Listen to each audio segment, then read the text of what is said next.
Hello, everyone. It is my great pleasure to introduce to you a distinguished scholar and a researcher, Dr. Yuping Wang.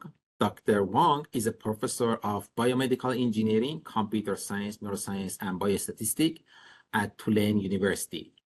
Dr. Wang's research bridges biomedical imaging and genomics with over 250 publications advancing this interdisciplinary field. He is a fellow of American Institute of Medical and Biological Engineering and recipient of Tulane 2022 Convergence Award for his effort in uniting science, engineering, and medicine.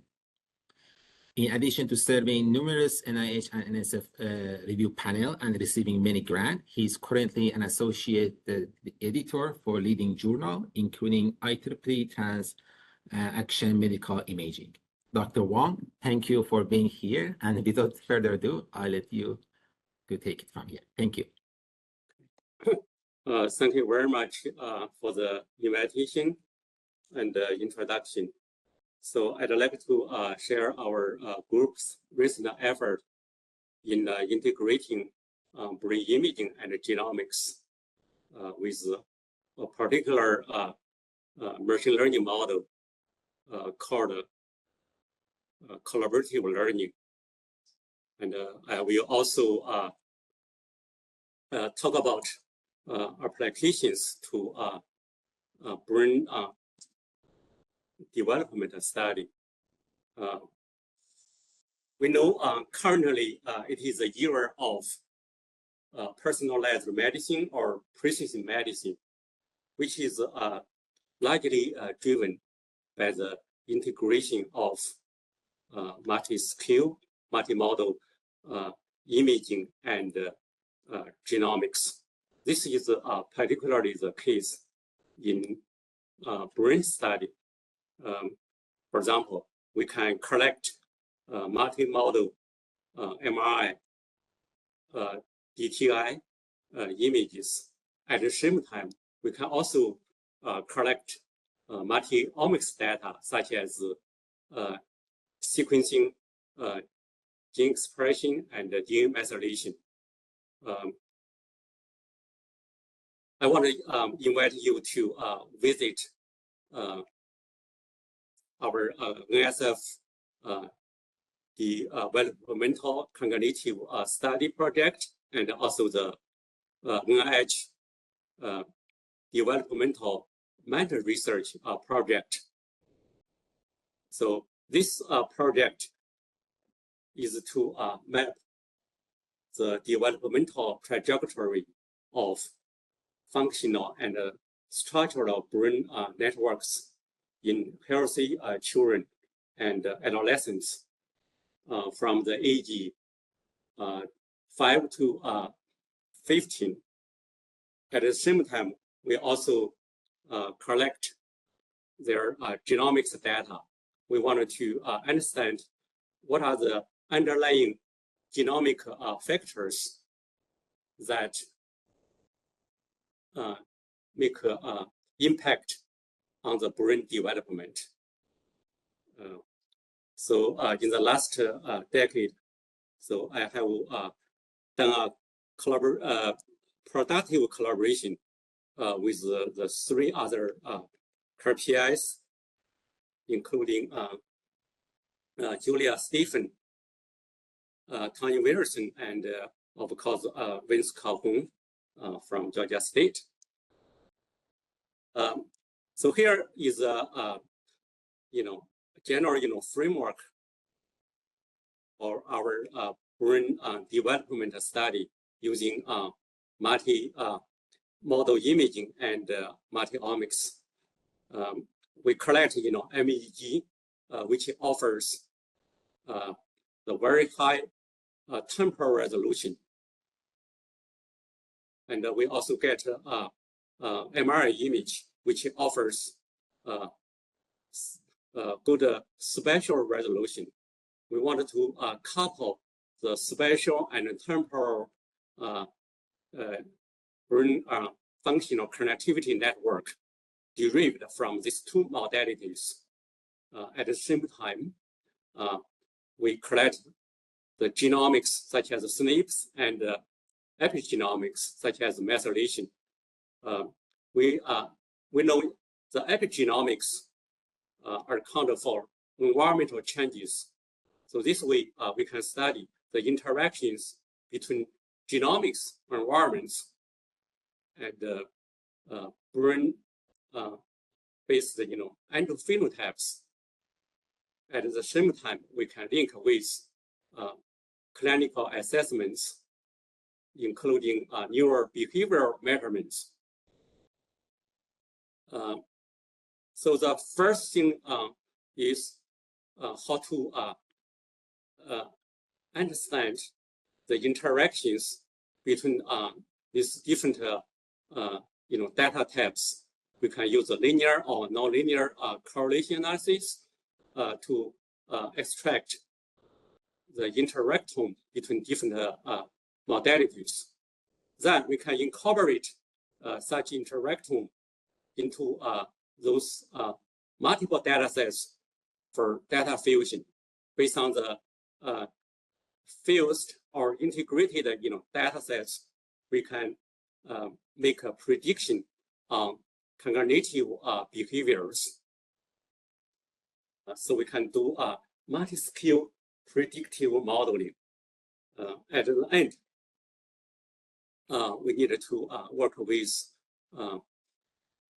psychiatrists or developmental biologists to conduct rigorous validation in order to make these tools to be useful. So there are a lot of challenges for integrating those large-scale brain imaging and genomics data. First, those data are collected from different resolution and from different platforms or from different modalities. They are quite heterogeneous. And the data are of different types. So they can be continuous, they can be discrete. For example, for the SNPs, so we can use discrete data type to represent different variations. And if we only study disease and healthy controls, so we can use binary data type to represent. So our significant challenge is how to integrate the complementary information from those multi-scale and multimodal data types. So when we consider the model development, so we can use either a linear or nonlinear model. So the linear model can have good interpretability, but they cannot detect the complex interactions between the data sets. So we have proposed a distance correlation, for example, to study their interactions. And also for the interactions, they could be two ways if we only have two data types. But very often we are faced with multiple data types, so that we have to use multi-way correlation analysis. When we integrate the data,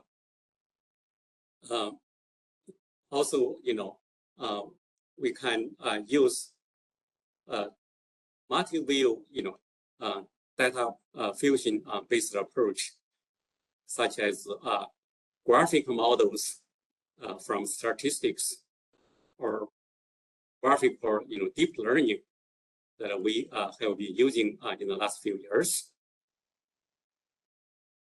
So one question is, are we able to combine the advantage of all those different models when we do data integration?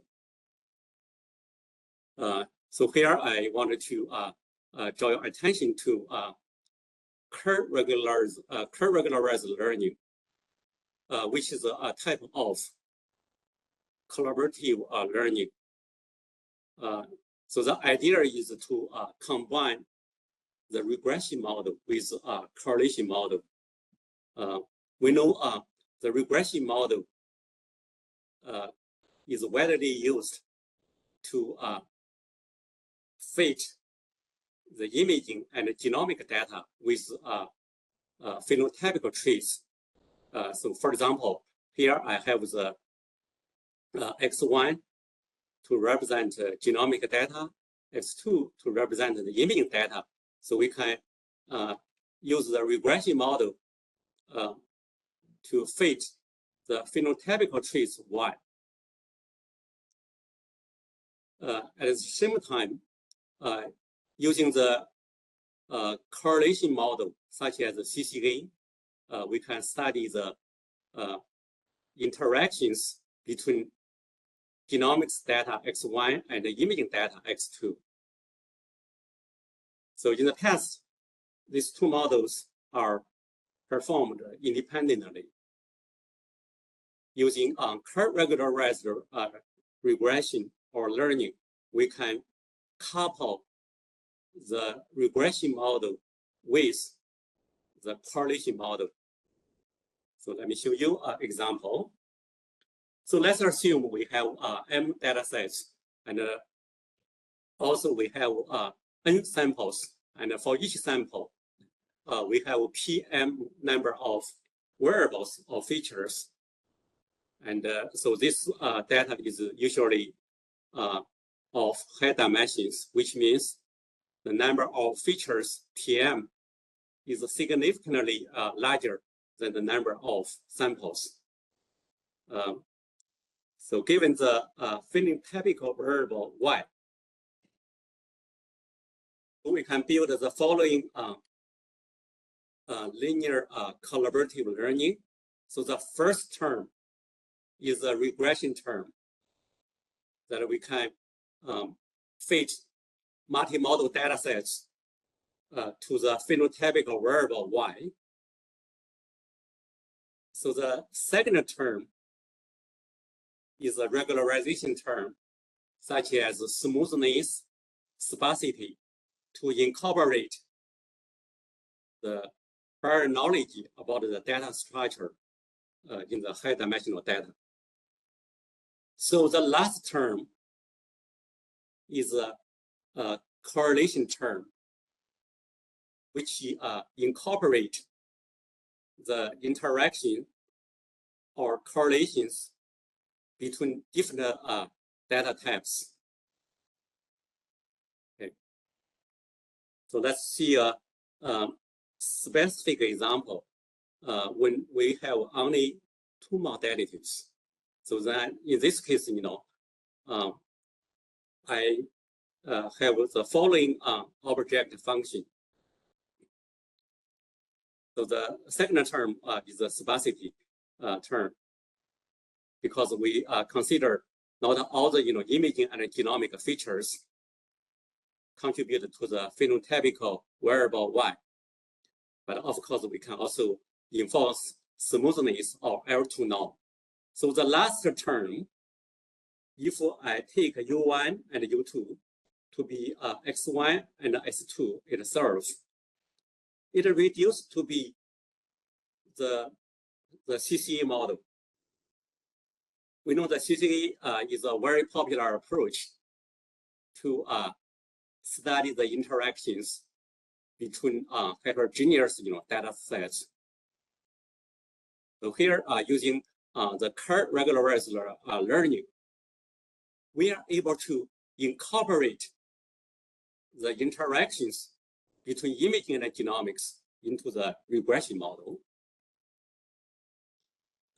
So this can overcome the overfitting issue in imaging and genomic data analysis. So we can further improve this model by splitting the regression coefficients beta into two terms, alpha and theta, where alpha will account for the regression, while the theta will account for the correlation between the data.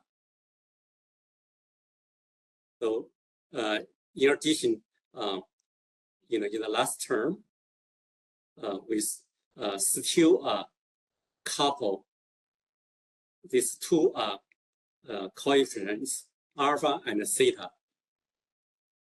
So we name this as multitask curve regularized learning.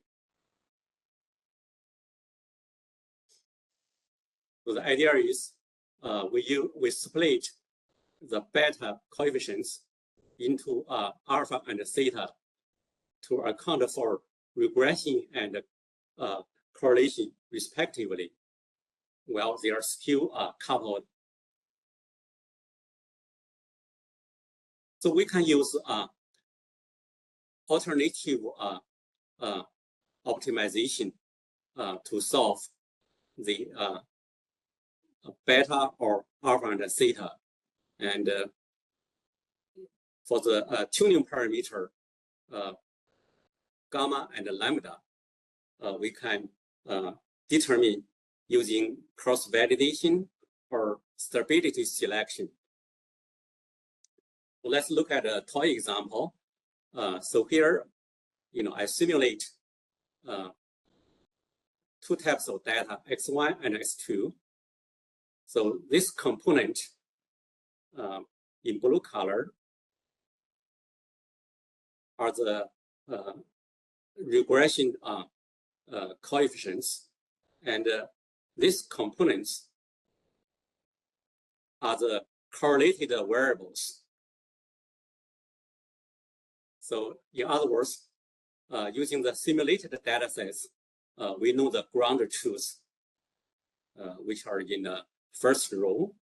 So using CCA model or the correlation model, we can detect the correlated variables, which are in red color. So using the regression model, we can detect the variables that are represented as regression coefficients. So using curve regularized regression and our multitask curve regular regression, we are able to accurately detect these two components, alpha and theta, which account for regression and correlation respectively between the two data sets. So we perform another simulation by adding another components in green color. They have no link with phenotypes. So you can tell from our model, which is the last row, we can better detect these two components than previous models. Okay. So we also perform simulation to check the power of this model. So we plot the ROC curve and found the multitask regularized learning can deliver a better power. So this model has the advantage of incorporating the interaction between imaging voxels and genomic SNPs. And by using the tuning parameter gamma, we can make this model to better fit to the realistic data sets, and the gamma can be tuned according to the training data we have. So here we plot the correlation between imaging voxels and SNPs, and you can see they may have a different degree of correlations, and the gamma can be adjusted to account for the interactions between imaging and genomics, which can overcome the overfitting issue when fitting imaging and genomics data to clinical assessments. So we also perform a real data analysis to identify the genes and brain regions associated with schizophrenia disease. We were able to identify those significant genes which have been reported to have a potential relationship with the development of the disease. And at the same time, we were also able to identify the brain regions.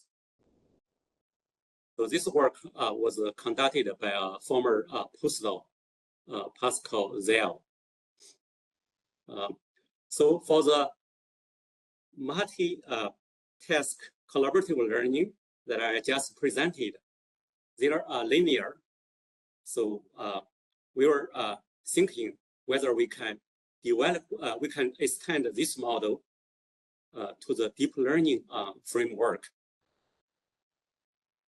So this was actually motivated by the deep CCE model.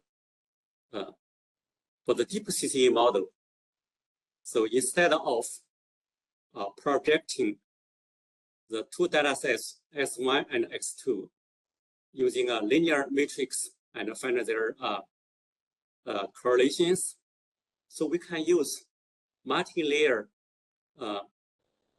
neural network to represent X1 and X2. So this gives us an advantage for representing the complex relationship within each data, X1 and X2, using deep network. So at the output layer, Z1 and Z2, so we can add another CCE layer to detect the correlation between Z1 and Z2. So this way, using deep CCA, we can detect the complex interactions both within each data type and between the two data types. So this is the advantage of deep CCA with over the linear CCA. However, the deep CCA model is still not linked with phenotypical variable Y.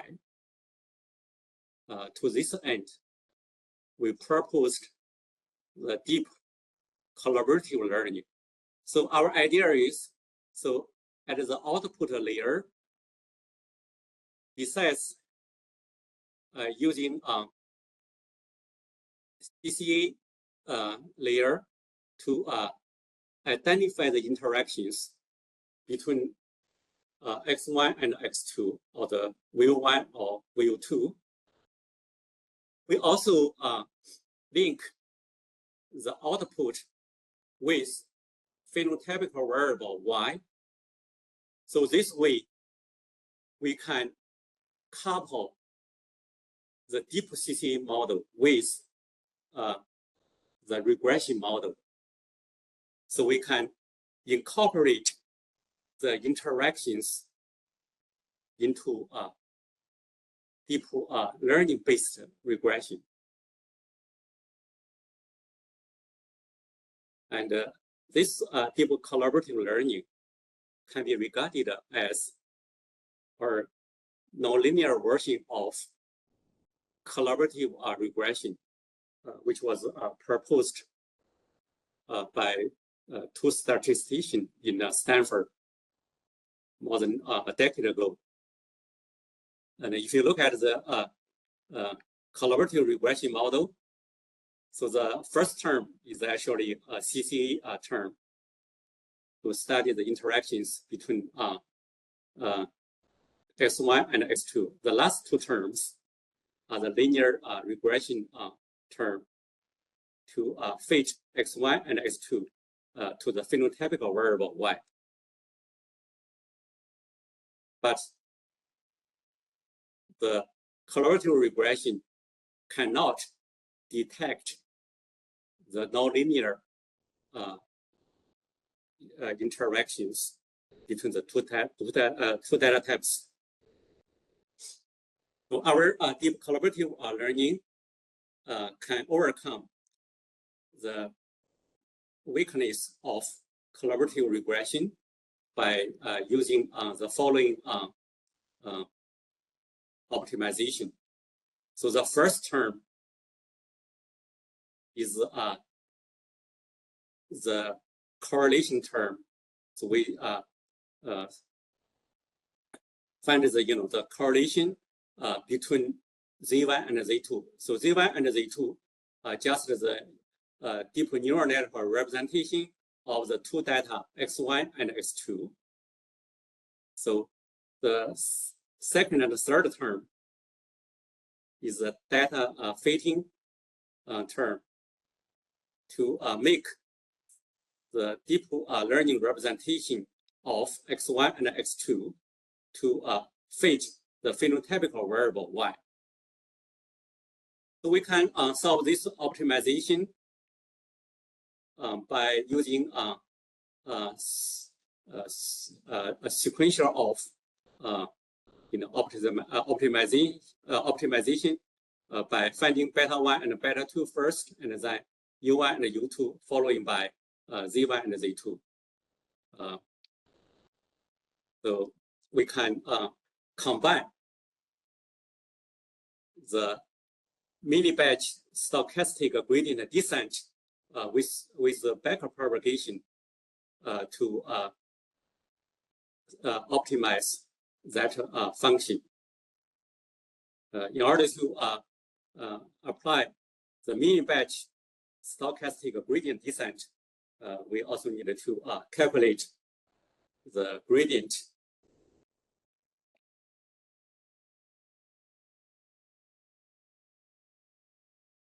So let's show the application for analyze the brain connectivity network. For those who are not familiar with brain network analysis, so here is a general step. So once we collect the functional fMRI data, we can use some prior knowledge like brain parcellation to focus on the specific brain regions and detect the correlation between different brain regions. So this way, we have our functional connectivity network. And the functional connectivity network is regarded as a kind of brain fingerprint, which can be used to infer combinations and behaviors. Recent years have seen the brain fingerprint based on multimodal or multi-task MRI imaging. So, for example, here I have two modalities, so I can construct the brain connectivity network from each individuals and brain based on the functional brain connectivity network, we can make a prediction about the individual's behavior or cognition. So let's see a real example. So here I have real data sets, which nearly 1,000 samples from the Philadelphia neurodevelopmental cohort study. This is a very large cohort to study the brain development, including multitask fMRI and genomics. Here, I have a resting state fMRI, NBAC or memory fMRI, and emotion fMRI.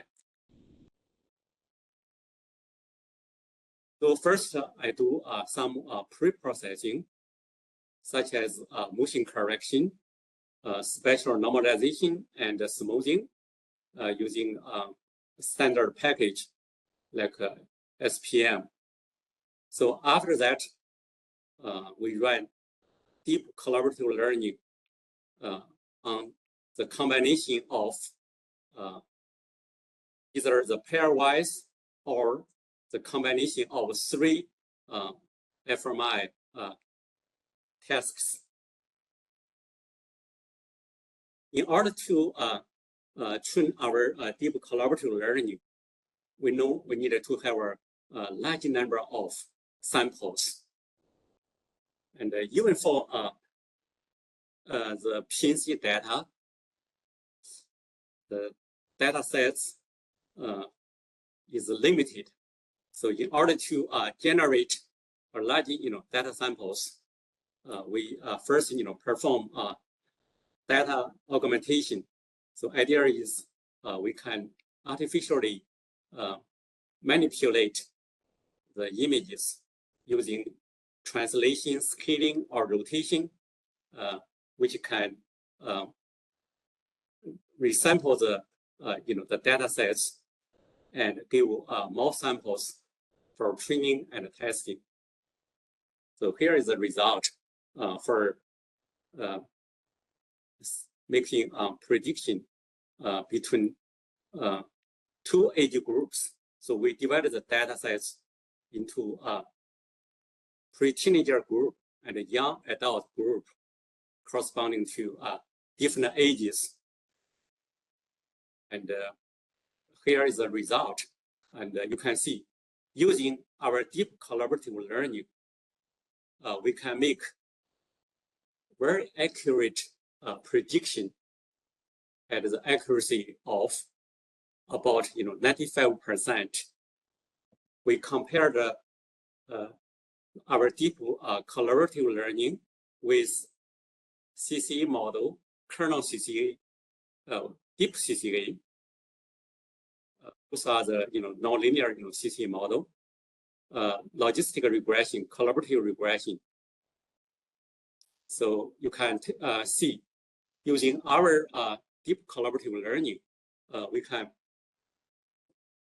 give better accuracy in predicting different age groups.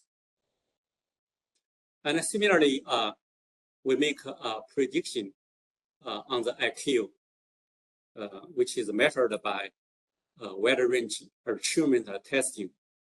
And you can also use fluid intelligence. So we divide the IQ group into low IQ and high IQ groups. Again, our model using deep collaborative learning can deliver the highest accuracy among all the models we tested. So in order to better visualize how our deep collaborative learning model can give a better separation between different cognitive groups, So here we project our high-dimensional data using T-SNAP and visualize the data clusters in a two-dimensional space. You can see using deep collaborative learning, we can better separate the young adults from the children or pre-teenagers. Well, other models like deep CCA, which is basically a correlation analysis model, can mess up these two data clusters. So this visualization can further verify using deep collaborative learning. We are able to better represent the high-dimensional imaging and genomic data. Our goal is not only for making better prediction, but also identifying the underlying biomarkers. So what are the important brain networks that can help us to separate the two cognitive groups? So in other words, we wanted to have a good interpretability of deep collaborative learning. And we know that deep learning is like a black box. It cannot provide the p-value for detecting the significant network. So we use occlusion sensitivity analysis to interpret this model. So the idea is we can artificially remove a particular network and see if the accuracy will drop. If the accuracy will drop, we will think that a network is significant. For example, without removal any network, our accuracy for classifying different age group is 95%. If we remove the sensor motor network, so you can see the accuracy will drop to 65%. So therefore, the sensor network is a very important network that can help us to make a prediction. So using occlusion sensitivity analysis, we were able to identify 11 significant networks, which are verified to be important for making predictions. So this is one way of interpreting the deep collaborative learning. However, this interpretability cannot give us the information at the voxel level. So for this reason, we recently extended the model to be a convolutional neural network model. So we changed the architecture of the neural network from the multi-layer neural network to be convolutional neural network. The reason is that we know for convolutional neural network or CNN model, there have already been many good approaches available to interpret the features. For example, the gradient cam, which I will discuss in a few slides. So using the gradient cam, we can perform genomics and imaging network integration by using the following architecture. So first, I can use one-dimensional convolutional network to represent the complex genomic SNPs.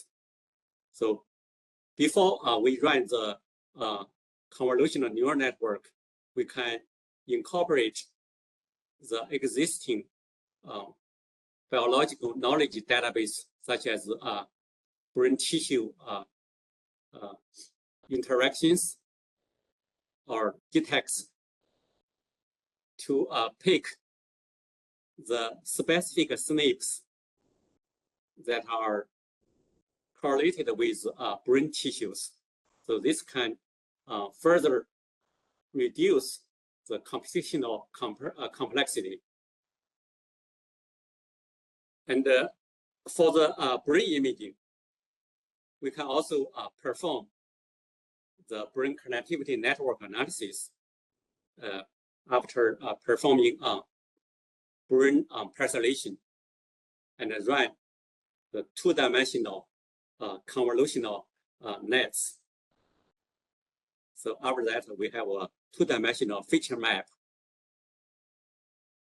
So at this stage, we can use a collaborative layer to link the one-dimensional feature map derived from genomics and two-dimensional feature map derived from brain imaging. After the feature map, so we can add the gradient cam. We know the gradient cam is a very popular approach to identify the significant features. So this way, we can identify the important SNPs and also important brain connectivity network. Finally, those detected biomarkers are class specific. For example, we can use a class specific feature to help us identify what are the specific SNPs associated with our healthy control or associated with our disease. So this is improved architecture for integrating imaging and genomics. Correspondingly, we can design the following loss function. So here, the first term is actually like logistic regression. So I use H1 and H2 to represent the outputs of two one-dimensional and two-dimensional convolutional nets, and Y represents the phenotypical variable or class label. The second term is like cross interaction term to study the interactions between the two outputs, H1 and H2. So this loss function can be easily extended to multiple classices and also to multiple modalities.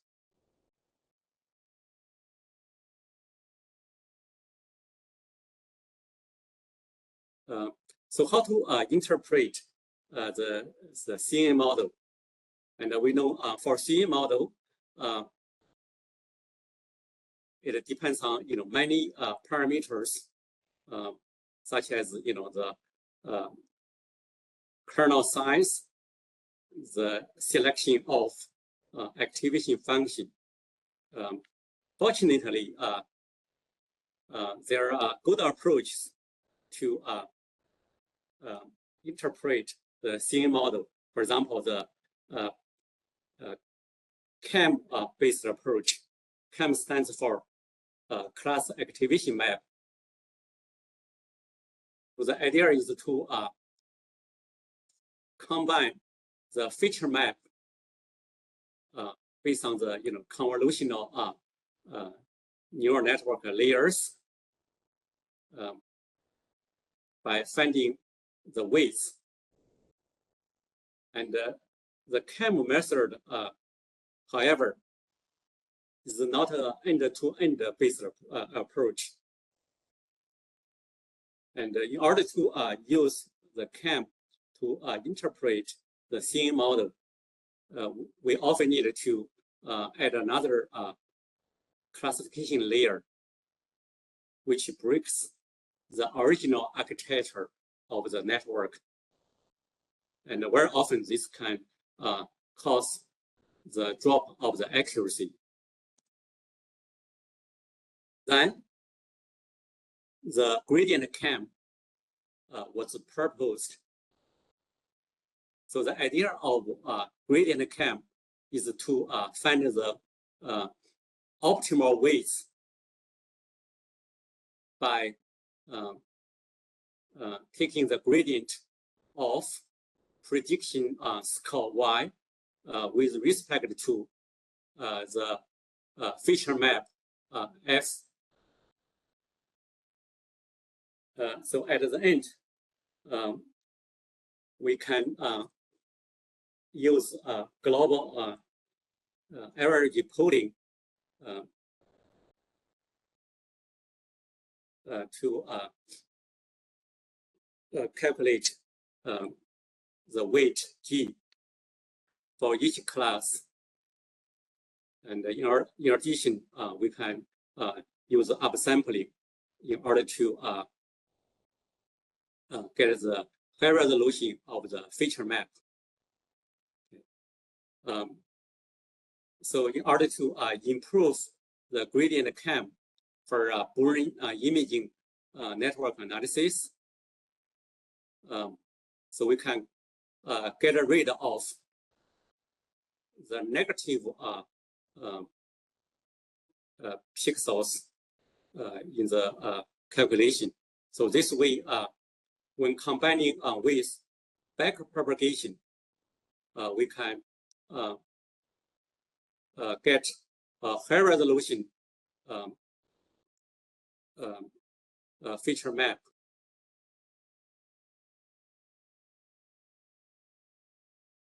And the gradient CAM is still sensitive to the noise. And we know when we take the gradient with respect to the feature map, it is very sensitive to the noise or the variation in the data sets. To this end, we recently use the score CAM. The score CAM can calculate the weights using channel-wise increase of confidence, or CIC. So the CIC is actually calculated by using the difference between the following outputs. So we use HK to take the pointwise multiplication with the output of CN network. So this way, we can avoid the gradient calculation, which can result in better performance. So let me show you some examples. So here is a example for running the ScoreCam.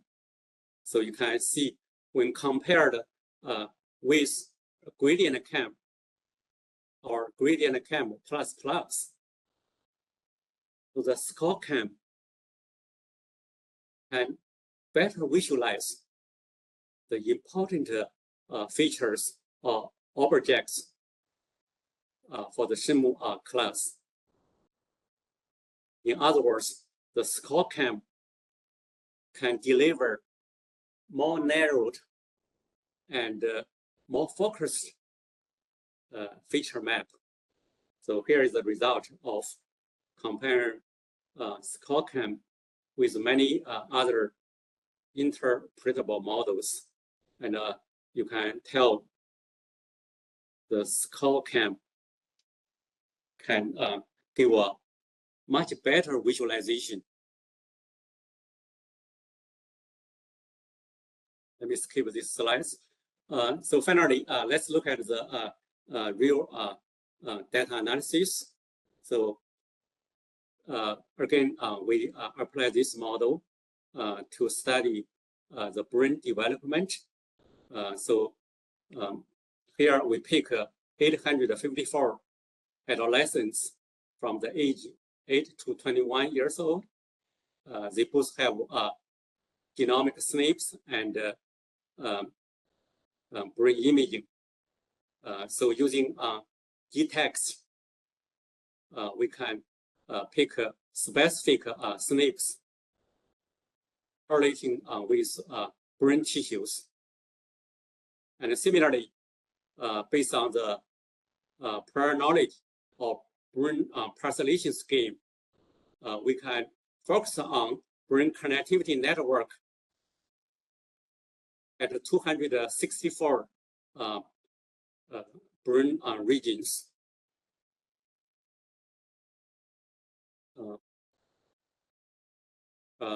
Again, we tested the model for making prediction on low IQ and high IQ measured with WRT score.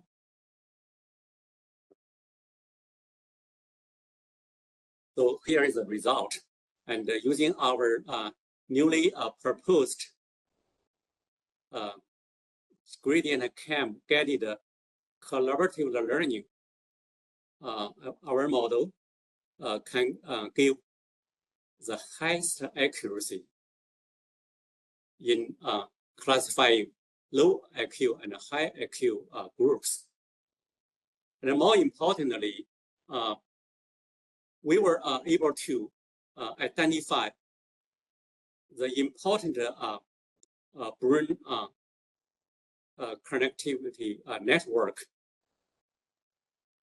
And you can see for the low IQ group and the high IQ group, their brain connectivity maps are quite different. So we further map the brain connectivity network to brain regions and their functional network. You can tell from these two figures, the low IQ group and high IQ groups have a very different functional connectivity network.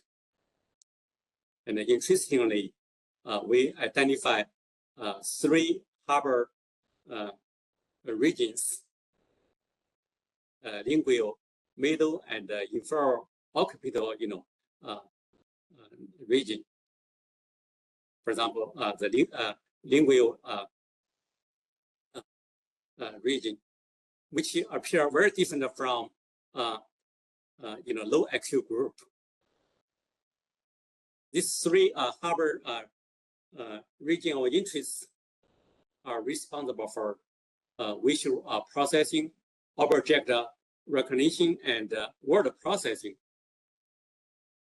which give additional evidence the difference between low and high IQ group. And we also identify different group of genes are corresponding to low IQ and high IQ groups. Furthermore, we perform gene enrichment analysis and link the genes with corresponding pathways, which show different functions of the genes between low and high IQ groups. So this work is published in these two papers. I want to summarize my talk. So in summary, the integration of multi-skill and multimodal neuroimaging and genomics brings a significant challenge for data sciences. And I also invite you to check the paper from my group and with Calhoun's group, which gave an overview on deep learning in neuroimaging in IEEE Signal Processing magazine.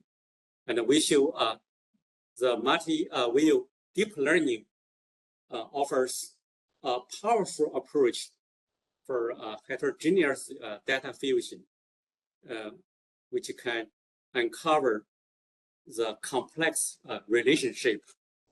So the model we proposed can both use linear or nonlinear fitting to link imaging and genomics with phenotypical changes, while also incorporating their complex interactions. Finally, I wanted to emphasize the multidisciplinary approach in imaging and genomic data analysis. And in the last 20 years, my group has developed a variety of sophisticated mathematical and statistical models, such as graphical Fourier transform, projected distance correlation, multi-view diffusion maps, time-varying graphic lasso, and many others. But more importantly, in order to bring these models and tools to be useful and make impact on neuroscience, we need to work closely with clinicians and neuroscientists to perform rigorous validation, not using internal data, but using external data for independent validation. This can make the model to be generalizable and reproducible. So my group is a big fan for reproducible research. To this end, we make the models and the tools to be publicly available. So you can check our website to download the tools and the source codes that we wrote in MATLAB, R, and Python. For example, our group sparse CC model has been downloaded by people in the research community for more than 9,000 times. We really want you to run our tools and also give us feedback. This way we can make an impact and help the research community. Finally, I wanted to thank many of my collaborators,